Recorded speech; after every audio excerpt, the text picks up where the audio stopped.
ಇಲ್ಲಿ ನೋಡ್ಬೋದು ಮಣ್ಣು ಮತ್ತೆ ಇಟ್ಟಿಗೆನ ಪೂಜೆ ಮಾಡ್ಕೊಡ್ತಾರ.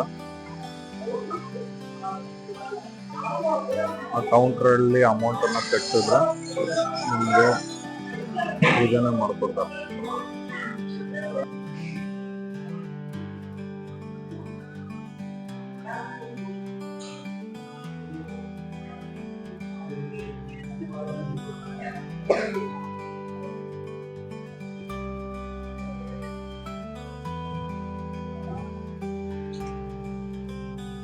ಲಕ್ಷ್ಮೀ ವರಹ ದೇವಸ್ಥಾನ, ಲಕ್ಷ್ಮೀ ಸಮೇತ ಭೂವರಾಹ ಸ್ವಾಮಿ ದೇವಸ್ಥಾನವನ್ನ 8 ಎಕರೆಯಲ್ಲಿ ಕಟ್ತಾ ಇದ್ದೀವಿ.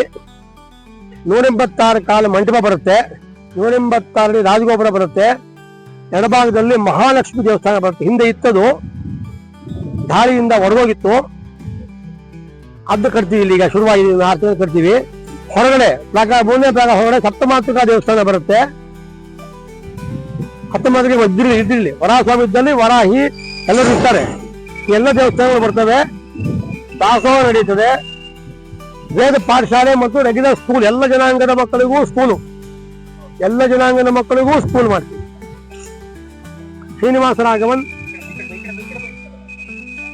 ಭೂವರಾಹ ಸ್ವಾಮಿ ಸನ್ನಿಧಾನ, ಶ್ರೀ ಪರಕಾಲ ಸ್ವಾಮಿ ಮಠ, ವರಾಹನಾಥ ಕಲ್ಲಹಳ್ಳಿ.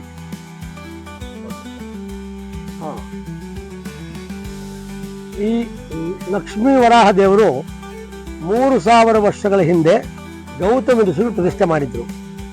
ಕಾಲಾಂತರದಲ್ಲಿ ಮುಚ್ಚೋಗ್ಬಿಡ್ತು, ಮಣ್ಣಲ್ಲಿ ಗುಡ್ಡ ಆಗ್ಬಿಡ್ತು. 3ನೇ ವೀರಬಲ್ಲಾಳ 1337 ಡಿಸೆಂಬರ್ ಆಸ್ಪಾಸಲ್ಲಿ ಬೇಟೆ ಆಡಕ್ ಬಂದ. ಆಗ ಅವನ ಬೇಟೆ ನಾಯಿಗಳು ಮೊಲಗಳನ್ನ ಗುಂಪು ಹಚ್ಕೋಗ್ತಾ ಇತ್ತು. ಆ ಬೇಟೆ ನಾಯಿಗಳ ಗುಂಪನ್ನ ಇಲ್ಲಿ ಬಂದ ಕೂಡಲೇ ಮೊಲಗಳ ಗುಂಪು ವಾಪಸ್ ಹಚ್ಕೋಗ್ಬಿಡ್ತು. ರಾಜಂಗೆ ಆಶ್ಚರ್ಯ ಅನ್ನಿಸ್ತು, ಏನೋ ಶಕ್ತಿ ಇದೆ ಇಲ್ಲಿ ಅಂತ ಹೇಳಿ ಭಗವಂತನ ಪ್ರಾರ್ಥನೆ ಮಾಡಿದ.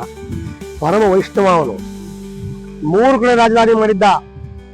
ಒಂದು ಹೊಸಪೇಟೆ, ವಿಜಯನಗರ ಅವನೇ ಅಡಿಗಲ್ಲ ಹಾಕಿದ್ದು, ಅವನ ದಂಡನಾಯಕರೇ ಹಾಕಿದ್ದ ಕೆಲಸನ. ದ್ವಾರ ಸಮುದ್ರ, 3 ತಿರುವಣ್ಣಾಮಲೆ, 3 ಕಡೆ ರಾಜಧಾನಿ ಒಂದು. ಮುಸ್ಲಿಮರ ದಾಳಿಯನ್ನ ತೊಗಲಕ್ ಮತ್ತು ಕಿಲ್ಜಿ ಜನಷ್ಟಿನ ದಾಳಿ ಕಂಟ್ರೋಲ್ ಮಾಡಿದ್ರು ಅವನೇ, ಸೌತ್ ಇಂಡಿಯನ್ ಬರ್ದಂಗೆ. ಅದಕ್ಕೆ ನಮ್ಮ ಸೌತ್ ಇಂಡಿಯನ್ಸ್ ನಿಜವಾಗ ಕೃತಜ್ಞರಾಗಿರ್ಬೇಕು. ನಮ್ಗೆ ಯಾವ ತೊಂದರೆ ಆಗಿಲ್ಲ, ಆಕ್ಚುಲ್ ಆಗಿ ಯಾವುದೇ ಯುದ್ಧಗಳಿಂದ ನಮ್ಗೆ ಏನು ತೊಂದರೆನೇ ಆಗಿಲ್ಲ. ಯಾಕಂದ್ರೆ ನಾವು ಮಿನಿಮಮ್ ಎಫೆಕ್ಟೆಡ್, ರಾಜ ರಕ್ಷಣೆ ಪ್ರೊಟೆಕ್ಟ್ ಮಾಡಿದ್ರು. ಅವನು ದೇವಲ್ ದೇವಿ ಮಹಾರಾಣಿ ಹೆಸರಲ್ಲಿ 3 ಪ್ರಾಕಾರ ದೇವಸ್ಥಾನ ಕಟ್ಟಿದ್ದ.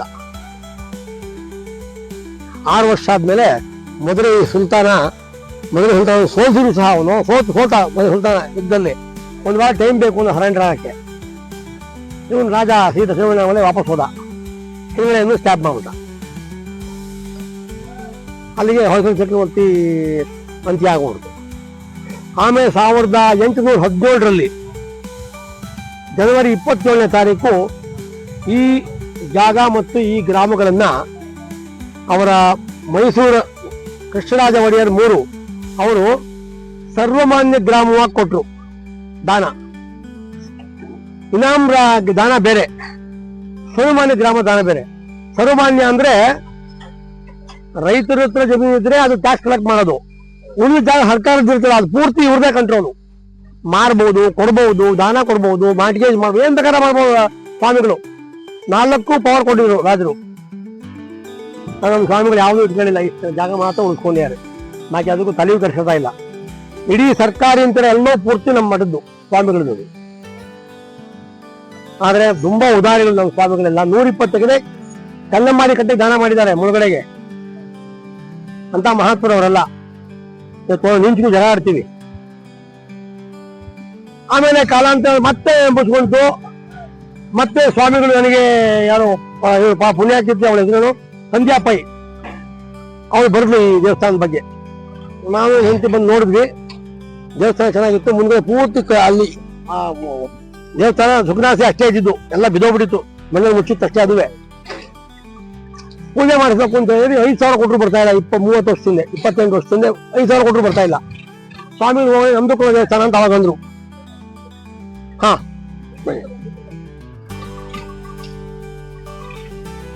ಬೂಗಂಗೆರೆ ಒಬ್ರು ವಿಜಯಕುಮಾರ್ ಅನ್ನು ಕರ್ಕೊಂಡ್ಬಂದು ಅವ್ರನ್ನ ಆರಾಧನೆ ಇಟ್ವಿ. ಆಮೇಲೆ ದೇವಸ್ಥಾನ ಕಟ್ಟಕ್ಕೆ ಶುರು ಮಾಡ್ಬೇಕು ಅಂತ ಎಲ್ಲ ಪ್ರಯತ್ನ ಮಾಡಿದ್ವಿ, ಯಾರು ಬರೀ ಕಥೆ ಹೇಳೋರು ಎಲ್ರು. ಬರೀ ಕಥೆ ಹೇಳೋರು. ಕೊನೆಗೆ ಯಾವಾಗ ಯಾರೋ ಫಾಯಿಲ್ ಕಟ್ತಾನೆ ಇದೇ ಮಾತಂದೆ, ಯಾರೋ ಫಾಯಿಲ್ ಬರ್ತಾನೆ ಬಿಡ ಅಂತ. ಒಂದೇ ವಾರಕ್ಕೆ ದುಬೈಯಿಂದ ಫೋನ್ ಬಂದು, ನಾನು ವರಾಹಸ್ವಾಮಿ ದೇವಸ್ಥಾನ ಕಟ್ಟಬೇಕು ಅಂತ ಬನ್ನಿ ಹಿಂದೆ ಕರ್ಗ ಬಂದು ನೋಡಿದೆ. ಅವರು ಒಂದು ಪಂಚತಿಗಿರಿ ಸೈಡ್ ದೇವ್ರು ಸಿಗಲ್ಲ ಅಂದ್ರೆ ದಯವಿಟ್ಟು ತೆಗಿರಿ ನೋಡ್ದಂತ ಪಾದ ಹತ್ರ ಅಲ್ಲಿ ಚಕ್ರಗಳಿದಾವೆಲ್ಲ ಮಂತ್ರಾದ ಇವನು ಈ ದೇವಸ್ಥಾನ ಹೌದು ಕನ್ಫರ್ಮ್ ಆಯ್ತು. ಅವರು ಬೇಕಾಗಿ ಹೋಗ ಬಂದಿದ್ದಾರೆ, ಬೇರೆ ಅವರ ಅಲ್ಲ, ಇದೊಂದೇ ವರಾಹಸ್ವಾಮಿ ಇರೋದು. ಆಮೇಲೆ ದೇವಸ್ಥಾನ ಕಟ್ಟಕ್ಕೆ ಶುರು ಮಾಡಿದ್ವಿ. ಒಂದ್ ಲೆವೆಲ್ ನಿಂತೋಗ್ಬಿಡ್ತು. ಅದೇ ಹೀಗೂ ಉಂಟೆ ಬಂದ್ರು, ಅವರು ನಾರಾಯಣ ಸ್ವಾಮಿ ಬಂದ್ರು, 5 ದಿಕ್ಕ ಕೇಳಿದ್ರು. ದೇವರನ್ನ ಮುಚ್ಚಿಬಿಟ್ಟಿದ್ವಿ ಹಿಟ್ಟಲ್ಲಿ ಮಣ್ಣಲ್ಲಿ ಎಲ್ಲ ಬಿಚ್ಚಿ ತೋರಿಸಿದ್ವಿ. ಒಂದು ದಿನವೆಲ್ಲ ಕ್ಲೀನ್ ಮಾಡಿದ್ವಿ. ಇದು ತುಂಬಾ ಟೈನಿ ವಿಗ್ರಹ, ಅದು ತುಂಬಾ ಹುಷಾರಾಗಿ, ತುಂಬಾ ಸೂಕ್ಷ್ಮ ಕಥೆಗಳು ಎಲ್ಲ ಸ್ಕ್ರಾಚ್ ಆಗಿ ನಮಗೆ ಸ್ಕ್ರಾಚ್ ಮಾಡ್ಬಿಡ್ತಾನೆ ದೇವರು. ಹುಷಾರ ಮಾಡಿದ್ವಿ. ಆಮೇಲೆ ಒಂದು ಫೋಟೋ ತೆಗೆದು ಕೆಳಗೆ ಹೋದ. ಭಾನುವಾರ ಟೆಲಿಕಾಸ್ಟ್ ಆಯ್ತು. ಸೋಮವಾರ 12 ಗಂಟೆಗೆ ಇಲ್ಲಿ ಗಂಜಿಗೆರೆ ಆಚೆ ಕಾರ್ ನಿಂತ್ಕೊಂಡ್ಬಿಟ್ಟಿದೆ ಪೂರ್ತಿ. ನನಗೆ ಫೋನ್ ಮಾಡಿದಾಗ ನಂಗೆ ಯಾರು ಫೋನ್ ಮಾಡಲಿಲ್ಲ. ಬಂದ್ರು, ನೋಡಿದೆ. ಅವತ್ತಿಂದ ಅವತ್ತು ನಾನು ದುಡ್ಡು ಯಾರಿಗೂ ಕೇಳೋದಿಲ್ಲ. ಇನ್ನೊಬ್ರು ಬಂದ್ರು, ನಾವು ದೊಡ್ಡ ದುಡ್ಡು ಕೊಡ್ಬೇಕು, ಏನ್ ಮಾಡೋದು, ರಸೀದಿ ಹಾಕ್ತೀವಿ, ಇಲ್ಲ ಬ್ಯಾಂಕಿಗೆ ಕಟ್ಬಿಡಿ ನೇರವಾಗಿ ಅಕೌಂಟ್ ನಂಬರ್ಗೆ, ಸ್ವಾಮಿಗಳ ಅಕೌಂಟ್. ಇವತ್ತು ನಮ್ಮ ಪ್ರಕಾರ ಸ್ವಾಮಿಗಳೇ ಅಕೌಂಟ್ ಅನ್ನ ಮ್ಯಾನೇಜ್ ಮಾಡೋದು, ಅವರೇ ಸೈನ್ ಹಾಕೋದು, ಎಲ್ಲ ಪೇ ಯುವರ್ ಸೆಲ್ಫ್ ಅಕೌಂಟಿಗೆ ಹೋಗೋದು. ಈಗ 3 ಪ್ರಾಕಾರದ್ದು ಇದು 2ನೇ ಪ್ರಾಕಾರ ಮುಗಿತಾ ಇದೆ. ರಾಜಗೋಪುರ ಬರುತ್ತೆ ಇಲ್ಲಿ ಕ್ಲೀನ್ ಮಾಡ್ತಾ ಇದೀವಿ. 4 ರಾಜಗೋಪುರ, ಇದು 56 ಅಡಿ ಬರುತ್ತೆ. ಇದು ಅಲ್ಲಿ 186 ಅಡಿ ಬರುತ್ತೆ. ಇಲ್ಲಿ 186 ಮಂಟಪ ಬರುತ್ತೆ. ಅದೇ ಇದು ಯಾರಿ ಬರಲ್ಲ, ಎಲ್ಲ ಹೊಯ್ಸಳದೆ. ಯಾರಿ ಬೈ ಮಿಸ್ಟೇಕ್ ಅವನು ತಮಿಳ್ನಾಡು ಕಾಂಟ್ರಾಕ್ಟರ್ ಮಾಡ್ಬಿಟ್ಟ. ನಮ್ದು ಯಾರಿ ಅಲ್ಲ, ಅದು ಹೊಯ್ಸಳ ಶೈಲೇ ಮಾಡಬೇಕು. ಹಾಗೆ ವೀರಬಲ್ಲಾಳ ಅಂತ ಅಪ್ರತಿಮ ಹಿಂದೂ ದೊರೆ ಅಂದ್ರೆ ಯಾರು, ಕೃಷ್ಣದೇವರಾಯಗಿಂತಲೂ ಪವರ್ಫುಲ್ ಅವನು. 80 ವರ್ಷ ಬದುಕಿದ್ದ ಅವನು. ಅವನ ಸ್ಮರಣಾರ್ಥವಾಗಿ ಪೂರ್ತಿ ಹೊಯ್ಸಳ ಕಟ್ಟಬೇಕು ಅಂತ ಮಾಡಿದೀವಿ. ಅದಕ್ಕಾಗಿ CNC ಮಿಷಿನ್ ತೆಗೆದಿದ್ದೀವಿ 9. ಅದು ಮೈನ್ ಫೋಕಸ್ ಮಾಡಿ ಶ್ರೀನಿವಾಸ ರಾಘವನಲ್ಲ. 9 ಮಿಷಿನ್ ಇದೆ, 7 ಕಟಿಂಗ್ ಮಿಷಿನ್ ಇದೆ. 1/3 ಕಾಸ್ಟ್ ಅಲ್ಲಿ ದೇವಸ್ಥಾನ ಕಟ್ಬೋದು. ಸಣ್ಣ ಪುಟ್ಟ 3 ತಿಂಗಳು ನಮ್ಗೆ 3 ತಿಂಗಳು ಅವ್ನ ಕೃಪೆ ಇದ್ರೆ ಎಲ್ಲ ಮಾಡ್ಬೋದು. ನಮ್ದು ಒಂದು ಕಂಡು ದಿವಸ ಅವನು ಮುಗಿಸ್ಬಿಡ್ತಾನೆ, ಹೋಗ್ ಮಗನೇ ಸಾಕು ನೀನು ಅಂತಾನೆ. ಅಹಂ ಇರ್ಬಾರ್ದು. ಅಪ್ಪ ನಾವು ಸೇವಕರು ಕಣಪ್ಪ, ನಮ್ಗೇನು ಬರೋದು ಹಿಂಗೆ. ನಮ್ಮ ಅಪ್ಪ ಸಾವುಕಾರ, ನಮ್ಮ ಅಪ್ಪ ಜಾಣ ಅಂತೀನಿ ನಾನು. ನಮ್ಮ ಅಪ್ಪ ಊಟ ಹಾಕ್ತಾರೆ. ಯಾರೂ ಬರಿಗೈಲಿ ಹೋಗಲ್ಲ, ಯಾರೂ ಬರಿಗೈಲಿ ಬರಲ್ಲ. ಯಾರೂ ಬರಲ್ಲ ಬರಿಗೈಲಿ. ಒಂಚೂರು ಅಕ್ಕಿ ಹಿಡ್ಕೊಂಡ್ಬರ್ತಾರೆ. ಆ ಭಾವ ಯಾವ ಬರುತ್ತೆ, ಭಗವತ್ ಕೃಪೆಯಿಂದ ಬರೋದು. ಆಗಲ್ಲ. ಪೂರ್ತಿ ಈಗ ಇಲ್ಲಿ ಪೂರ್ತಿ ಇಷ್ಟು ಜಾಕುವೆ ಕಲ್ಲನ್ನ 3 ಸ್ಟೆಪ್ ನೋಡಿ, ಅಲ್ಲಿ ಆ ಕಡೆ ನೋಡಿ ಲೆಕ್ಕದಾಗಿ 3-4 ಸ್ಟೆಪ್ ನೋಡಿ 15 ಅಡಿವರೆಗೆ ಕಲ್ಲು ಇಡ್ತೀವಿ. ಕಲ್ಲು ಮೇಲೆ ಕಲ್ಲು ಕಟ್ಟಬೇಕು ದೇವಸ್ಥಾನನ. ಈಗ ಮಹಾಲಕ್ಷ್ಮಿ ದೇವಸ್ಥಾನ ಕಟ್ತೀವಿ, ಅಲ್ಲಿ ಗುಂಡು ಹೊಡಿತೀವಿ. ಅದು 20 ಅಡಿ ಬರ್ಬೋದು, ಕಲ್ಲು ಕೊಟ್ಟಿಲ್ಲ. ಹಾರ್ಡ್ ರಾಕ್ ಬಂದ್ಮೇಲೆ ಪೂರ್ತಿ ಬಂಡೆ ಇಟ್ಕೊಂಡ್ಬಿಡ್ತೀವಿ. ಆ ಬಂಡೆ ಎಲ್ಲ ಅದಕ್ಕೆ ಬಂದಿರೋದು. ಆಮೇಲೆ ಮತ್ತೆ 5 ಅಡಿ ಪ್ಲಾಟ್ಫಾರ್ಮ್, ಆಮೇಲೆ ದೇವಸ್ಥಾನ ಕಟ್ತೀವಿ. ಮಹಾಲಕ್ಷ್ಮಿ ದೇವಸ್ಥಾನ ಮುಚ್ಚೋಗ್ಬಿಟ್ಟಿತ್ತು. ವೀರಬಲ್ಲಾಳ ಹೋದ್ಮೇಲೆ ದೊಡ್ಡ ಮಟ್ಟದಲ್ಲಿ ಬರೀ ಮಲ್ಲಿಕಾಫರು ತಗೊಳಕ್ಕೂ ಅಲ್ಲ, ತುಂಬಾ ಜನ ಪುಡಿ ಯೋಧರು ಬಂದು ನಾಶ ಮಾಡ್ಬಿಟ್ಟಿದ್ದಾರೆ ದೇವಸ್ಥಾನಗಳನ್ನ. ನಿಧಿ ಆಸೆಗೆ ಒಡೆದು ಹಾಕ್ಬಿಟ್ಟಿದ್ದಾರೆ. ಹೊರ ಮುಡ್ಸಕ್ಕೆ ಅದು ಬೇರೆ, ಅದು ಲೆಕ್ಕಾಚಾರ ಬೇರೆ. ಮೊದಲು 3 ದೇವಸ್ಥಾನ ತೊಂದರೆ ಆಗುತ್ತೆ ಅಂತ ಕೂಡ ನೀರ ಮಣ್ಣು ಮುಚ್ಬಿಡೋದು ಫಸ್ಟು. ಒಂದು ಮುಂದ್ಗಡೆ ಪ್ರತಿಬಿಂಬ ಇಟ್ಬಿಡೋರು ಬೇಕು ಅಂತ ಚಿಕ್ಕದು, ಅದು ಹೋಗೋಣ ಸಾಬ್ರು ಅಲ್ಲೊಂದು ಚಿನ್ನ ಇಟ್ಬಿಡೋರು ಬೇಕು ಅಂತ ತಗೊಂಡ್ಬಿಡ್ಲಿ ಅಂತ. ಹಂಗಾಗಿ ದೊಡ್ಡ ದೊಡ್ಡ ದೇವಸ್ಥಾನ ಉಳ್ಕೊಂಡಿದ್ದಾವೆ. ನಾವೆಲ್ಲ ಸೇಫ್ ಆಗಿದ್ದೀವಿ.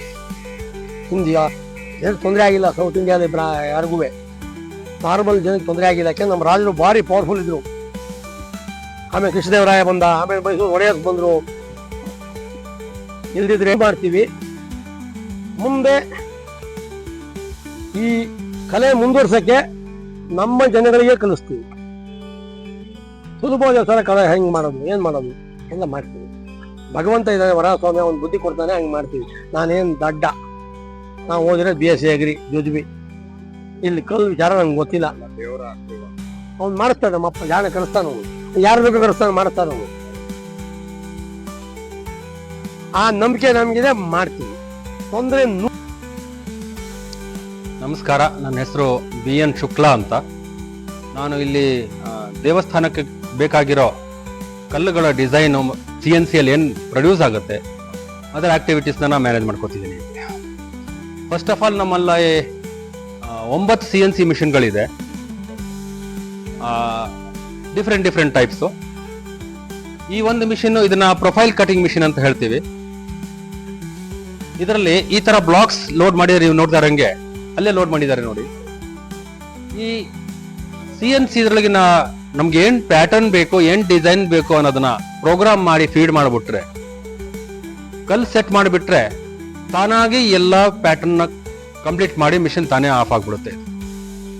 ಇದು ಕಾಪಿ ಕಟಿಂಗ್ ಅಂತಾನು ಹೇಳ್ತೀವಿ. ಕಾರಣ ಏನಂತಂದ್ರೆ ಒಂದನ್ನ ರೋಡ್ ಮಾಡಕ್ ಹೋದ್ರೆ ಇನ್ನೊಂದು ಅದೇ ಕಾಪಿ ಮಾಡ್ಕೊಂಡು ಹೋಗುತ್ತೆ. ಸೊ 2 ಕಲ್ಲು ಒಟ್ಟಿಗೆ ರೆಡಿ ಆಗುತ್ತೆ. ಸೊ ಕೆಲಸ ಫಾಸ್ಟ್ ಆಗುತ್ತೆ.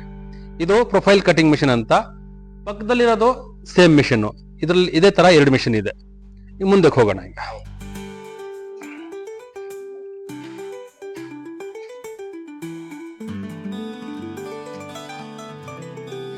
ಇದರಲ್ಲಿ ಒಂದೇ ಆಗ್ಬಹುದು ಅಥವಾ ಬೇರೆ ಬೇರೆ ಡಿಸೈನ್ಸ್ ಆಗ್ಬಹುದು, ಯಾಕಂದ್ರೆ ಅದೇ ಬೇರೆ ಮಿಷನ್, ಇದೇ ಬೇರೆ ಮಿಷನ್.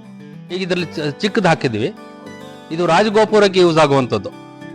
ಅಲ್ಲಿ ನೋಡಿದೀವಿ ನೀವು, ಅದು ಇಲ್ಲ ಅದು ಪ್ರಕಾರಕ್ಕೆ, ಕಾಂಪೌಂಡ್ಗೆ. ಸೊ ಇದು ಪ್ಲಸ್ ಅದು ಸೇಮ್ ಮಿಷನ್. 9 CNC ಮಿಷನ್ಗಳಿದೆ. ಇದು ಪಿಲ್ಲರ್ಗಳು ಮಾಡ್ತಿದ್ವಿ. ಮೊದಲ ಚಿಕ್ಕ ಪಿಲ್ಲರ್ ಮಾಡ್ತಿದೀವಿ, ಈಗ ಸ್ವಲ್ಪ ಹೆವಿ ಪಿಲ್ಲರ್ ಮಾಡ್ತಿದೀವಿ. ಮಂಟಪಕ್ಕೆಲ್ಲ ಬೇಕಾಗಿರೋದು ಎಲ್ಲ ನಾವು ಹೊಯ್ಸಳ ಸ್ಟೈಲ್ ಕಂಬಗಳು ಅಥವಾ ಎಲ್ಲ ಡಿಸೈನ್ ಅಲ್ಲೇ ಮಾಡ್ತಿದ್ದೀವಿ. ಸೊ ಇದು ಪ್ಲಸ್ ಇದು 2 ಒಂದೇ ಮಿಷನ್. ಇದು ರನ್ ಆಗಿ ಓಡ್ತಾ ಇದೆ. ಇದಕ್ಕೆ 2ನೇ ಮಿಷನ್ಗೆ ಇದೊಂದು ಕಲ್ ರೆಡಿ ಆಗಿದೆ. ಇದಕ್ಕೂ ಲೋಡ್ ಮಾಡ್ತೀವಿ. ಇದು ಸಾದರಳ್ಳಿ ಗ್ರಾನೈಟ್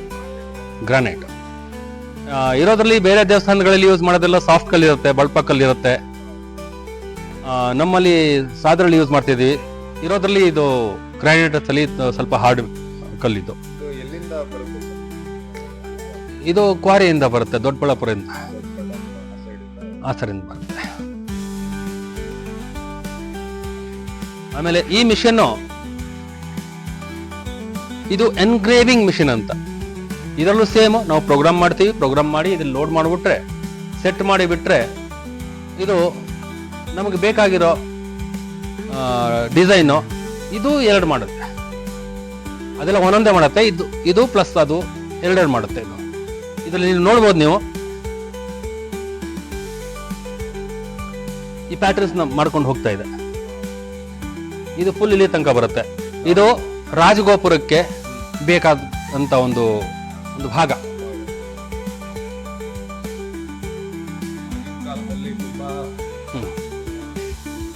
ಕೈಯಲ್ಲೇ ಹ್ಯಾಂಡಲ್ಲೇ ಮಾಡ್ತಾ ಇದ್ರು. ಹೌದು, ಈಗ ಒಂದ್ ಸ್ವಲ್ಪ ಆಪರೇಟಿಂಗ್ CNC ಇರೋದ್ರಿಂದ ಕಂಪ್ಯೂಟರ್ ಸ್ವಲ್ಪ ಕೆಲಸ ಫಾಸ್ಟ್ ಆಗ್ತಾ ಇದೆ, ಶ್ರಮ ಇಲ್ಲದೆ ಆಗ್ತದೆ, ಮ್ಯಾನ್ ಪವರ್ ಕಮ್ಮಿ ಆಗತ್ತೆ. ಇದು ಒಂದು ನಮ್ಗೆ ವಿಗ್ರಹ ಮಾಡುವಂತ ಮಿಷಿನ್. ನಮ್ಗೆ ಅಷ್ಟೊಂದು ಇನ್ನೂ ಯೂಸ್ ಆಗಿಲ್ಲ. ಇಲ್ಲಿ ಬಂದು ನೋಡಿ ಸ್ವಲ್ಪ ಮಾಡಿದ್ದೀವಿ. ಫಸ್ಟ್ ಟ್ರಯಲ್ ಪೀಸ್ ಮಾಡಿದ್ವಿ, ಸರಿಯಾಗಿ ಬರಲಿಲ್ಲ. ಇದು ನೀವು ಹತ್ತಿರದಿಂದ ನೋಡ್ಬೋದು. ಒಳಗೋಗಿ ಹುಷಾರ್.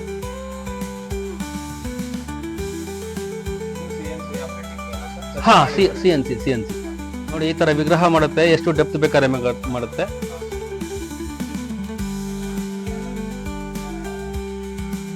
ಮೈಸೂರು ಮತ್ತೆ ಮಂಡ್ಯ ಸುತ್ತಮುತ್ತ ಇದೇ ಒಂದು ದೊಡ್ಡ ಹೌದು ಇದೆ ಅಂತ ಅನ್ಸುತ್ತೆ. ಎಷ್ಟು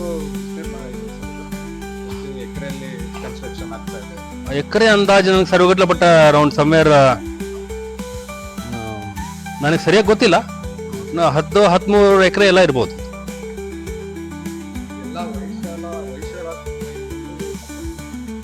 ಎಲ್ಲ ಹೊಯ್ಸಳ ಅಷ್ಟೇ. ಇದು ಕರ್ನಾಟಕದ ನಮ್ಮ ಶೈಲಿ ಅಲ್ವಾ ಅದು. ಇದು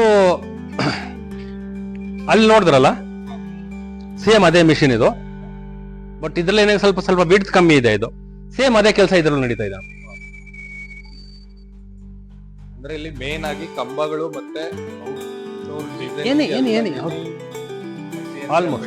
ಆಲ್ಮೋಸ್ಟ್ ಎಲ್ಲಾನು ಅಂತ 100% ಹೇಳಕ್ಕಾಗಲ್ಲ, ಬಟ್ ಆಲ್ಮೋಸ್ಟ್ ಕವರ್ ಆಗುತ್ತೆ ಇದು. ಇದು ಅದ್ರಲ್ಲಿ ನೋಡಿದ್ರಲ್ಲ ಅದರಲ್ಲೂ ಸ್ವಲ್ಪ ಇದು ಕಮ್ಮಿ ಆಗಿದೆ, ಇನ್ನೂ ಅದರಷ್ಟು ಆಗಿಲ್ಲ. ಬಟ್ ಇದು ಎನ್ಗ್ರೇವ್ ಮಾಡ್ಕೊಂಡು ಹೋಗ್ತಾ ಇದೆ. ಸ್ವಲ್ಪ ಡೆಪ್ತ್ ಜಾಸ್ತಿ ಇದೆ, ಸ್ವಲ್ಪ ಸ್ಲೋ ಆಗುತ್ತೆ ಇದು.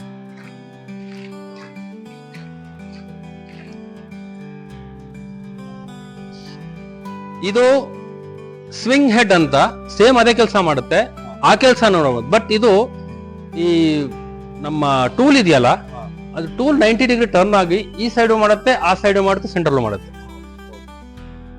ಇದು ಸದ್ಯಕ್ಕೆ ಇದು ಒಂಥರ ಸ್ಪೆಷಲ್ ಮಿಷನ್ ನಮ್ಗೆ. ಸ್ವಿಂಗ್ ಹೆಡ್ ಅಂತ ಅಂದ್ರೆ ಈ ಕಡೆ ಕಾರ್ನರ್ ಬಂದು ಈ ಕಡೆನೂ ಮಾಡ್ಕೊಳ್ಳುತ್ತೆ, ಆ ಸೈಡು ಮಾಡ್ಕೊಳ್ಳುತ್ತೆ. ಅದು ಬರೀ ಫ್ಲಾಟ್ ಸರ್ಫೇಸ್ ಅಲ್ಲಿ ಮಾಡುತ್ತೆ. ಪ್ಲಸ್ ಇದೊಂದು ನಮ್ಗೆ ಅದು ಬಹಳ ಯೂಸ್ ಆಗುವಂತದ್ದು ಮಿಷನ್ ನಮ್ಮ ಹತ್ರ ಇರ್ಲಿಲ್ಲ, ಹೊಸದಾಗಿ ಬಂದಿದೆ. ಇದು ವೈರ್ ಸಾ ಮಷಿನ್ ಅಂತ. ಈ ಬಡಿ ರೋಪ್ ನೋಡ್ತಿದ್ರಲ್ಲ, ಸ್ಟೀಲ್ ರೋಪ್, ಅದರಲ್ಲಿ ಸ್ಟೋನ್ ಕಟ್ ಆಗುತ್ತೆ. ಇದು ನೋಡಿ ಇಲ್ಲಿ ಕಟ್ ಆಗಿ ಬಂದಿದೆ. ಇದ್ರಲ್ಲಿ ಪ್ಯಾಟರ್ನ್ ಆಲ್ಮೋಸ್ಟ್ ಆಗೋಗಿದೆ. ಇದು ಆ ಕಡೆ ಕಟ್ ಆಗಿದೆ, ಈ ಕಡೆ ಸ್ವಲ್ಪ ಕಟ್ ಆದ್ರೆ ಮುಗೀತು. ಇದು ಬಹಳ ಫಾಸ್ಟ್ ಆಗಿ ಕೆಲಸ ಮಾಡುತ್ತೆ, ಬಹಳ ಚೆನ್ನಾಗಿ ಮಾಡುತ್ತೆ, ಅಕ್ಯುರೇಟ್ ಆಗಿ. ಸೊ ಇದುವರೆಗೂ ನೀವು ನೋಡಿದ್ದು 9 CNC ಮಷಿನ್ಗಳು. ಈ ದೇವಸ್ಥಾನಕ್ಕೆ ಬಹಳ ಉಪಯೋಗ ಆಗ್ತಾ ಇದೆ. ಇನ್ನೊಂದು 2-3 ವರ್ಷದಲ್ಲಿ ಆಲ್ಮೋಸ್ಟ್ ಮುಗಿಸೋ ಪ್ಲಾನ್ ಇದೆ. ಇನ್ನು ಮುಂದೆ ಏನಾಗ್ಬೇಕು ನೋಡೋಣ, ದೇವರ ಇಚ್ಛೆ. ಎಕ್ಸಿಕ್ಯೂಟ್ ಮಾಡ್ತಿದ್ದೀವಿ. ಹೌದು, ಇಲ್ಲಿ ನೋಡಿ ಈ ಕಲ್ಲೆಲ್ಲ ಅಲ್ಲಿ ಮಾಡಿಟ್ಟಿರೋದು ಅಲ್ಲ, CNC ಅಲ್ಲಿ ಮಾಡಿರೋದು ಇದೇ. ಅಲ್ಲಿ ನೋಡ್ತಾ ಇದೆ ನೀವು, ರನ್ ಆಗ್ತಿದ್ದನ್ನು ನೋಡಿದ್ರೆ. ಹೌದು, ಇಲ್ಲಿ ನೋಡಿ, ಇಲ್ಲಿ ಫೈನಲ್ ಇದು ಹೆಂಗ್ ಬರುತ್ತೆ ಅಂತ ಅಲ್ಲಿ ಈ ಕಾರ್ನರ್ ಅಲ್ಲಿ ನೋಡಿ. ಕೆಳಗಡೆ ಬಂದಿದೆ, ಮೇಲ್ಗಡೆ ಅಲ್ಲಿ. ಹಾ ಭಾಯ್.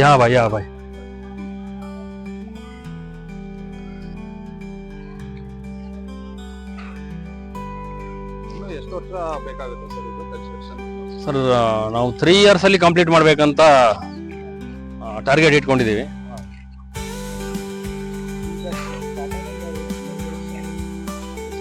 ಈವನ್ ಈ ಕಾಂಪೌಂಡ್ ಕಲ್ಲು ಅದು ಇಟ್ಟಿದ್ರಲ್ಲ, ಇದೇ ತರ ಕಲ್ಲು ಇಟ್ಟಿತ್ತಲ್ಲ ಅಲ್ಲಿ, ಇದು ಮಾಡ್ಬಿಟ್ಟು ಈ ತರ ಕಾಂಪೌಂಡ್ ಕಟ್ತಿದೀವಿ ನೋಡಿ. ಇಂಟರ್ಲಾಕಿಂಗ್ ಸಿಸ್ಟಮ್ ಎಲ್ಲ ಮಾಡಿದೀವಿ ಅದಕ್ಕೆ.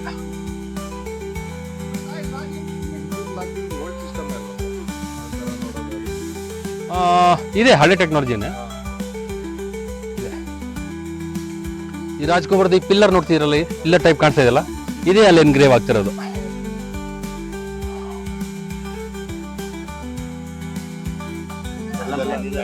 ಇದು ಮ್ಯಾನ್ಯಲ್. ಕಂಬಗಳೆಲ್ಲ ಮ್ಯಾನ್ಯುವಲ್. ಇದು ಮ್ಯಾನ್ಯಲ್.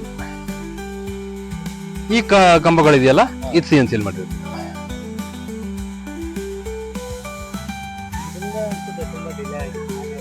ಮ್ಯಾನ್ಯುವಲ್ ಇಂದ. ಹೌದು, ಇದು ಫಾಸ್ಟ್ ಆಗ್ತಾ ಇದೆ ನೋಡಿ. ಹೌದು ನೋಡಿ, ಈ ಕಾರ್ವಿಂಗ್ಸ್ ಎಲ್ಲ ಇದೆಯಲ್ಲ, ಅದರಲ್ಲಿ ಇಷ್ಟೊಂದಿರಲ್ಲ, ಇದ್ರಲ್ಲಿ ಜಾಸ್ತಿ ಇದೆ. ಈ ಒಂದು ಸಣ್ಣ ಕಂಬ ಇದ್ರೂ ಇದ್ರ ಎನ್ಗ್ರೇವಿಂಗ್ ಜಾಸ್ತಿ ಇದೆ.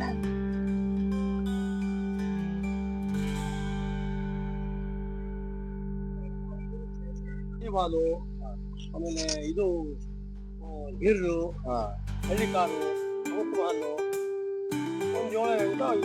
ಅವು ಇದಾವೆ. ಮೇಜರ್ ಇಂಡಿಯಾ 180 ನಮ್ದೇ. ಅಭಿಷೇಕಕ್ಕೆಲ್ಲ ಇದೆ. ಇಲ್ಲ ಸಾಲದು, ಅದು ಹಾಲ್ಗಾಗ ಸಾಕಲ್ಲ. ಗೋ ಸಂರಕ್ಷಣೆ ನಮ್ಮ ಕರ್ತವ್ಯ.